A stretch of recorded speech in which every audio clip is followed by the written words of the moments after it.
A reading from the Gospel of John. Just before the Jewish Passover, Jesus went up to Jerusalem, and in the temple he found people selling cattle and sheep and pigeons, and the money changers sitting at the counters there.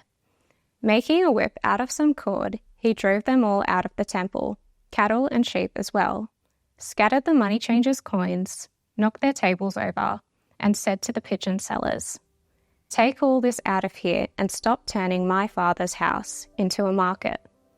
Then his disciples remembered the words of Scripture, "Zeal for your house will devour me." The Jews intervened and said, "What sign can you show us to justify what you have done?" Jesus answered, "Destroy this sanctuary, and in 3 days I will raise it up." The Jews replied, "It has taken 46 years to build this sanctuary. Are you going to raise it up in 3 days?" But he was speaking of the sanctuary that was his body. And when Jesus rose from the dead, his disciples remembered that he had said this, and they believed the Scripture and the words he had said. During his stay in Jerusalem for the Passover, many believed in his name when they saw the signs that he gave. But Jesus knew them all and did not trust himself to them. He never needed evidence about any man.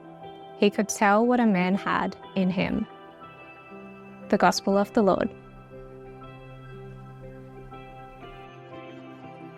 Hey guys, my name's Naomi and I'm from St. John the 23rd Parish, and I'm here to share some reflection questions with you.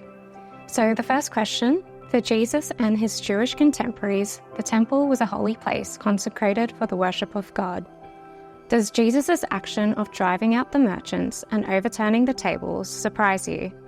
Share your response with a friend.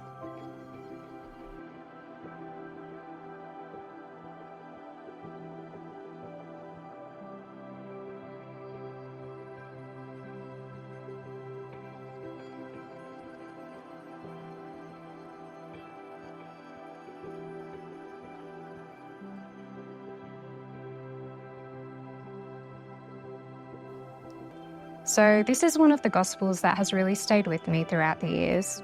One, because there's a famous line amongst young people, "What would Jesus do?" #WWJD. And I always say, he would be flipping a table.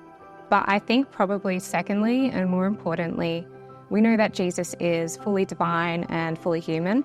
And we see here Jesus showing a very human emotion of anger. And I think when I was younger, the reaction of Jesus getting a whip and driving out the merchants, it was very shocking, because it's probably one of the few times that we do see Jesus as angry. When we read the quote in the Gospel, "Stop turning my Father's house into a market," Jesus is upset that this sacred place is being used for commercial reasons and not as a place of prayer or where God's presence is felt. So now as the years go on, I get a better understanding that Jesus' angry reaction was stemming from the fact that the physical temple, a place of God's presence, was being used for these purposes and not to spread the good news and bring about the glory of God. Am I willing to invite Jesus to cleanse my heart, as he did the temple, of anything that is distracting me from going deeper in my relationship with him? Let's take a moment to talk to God about this.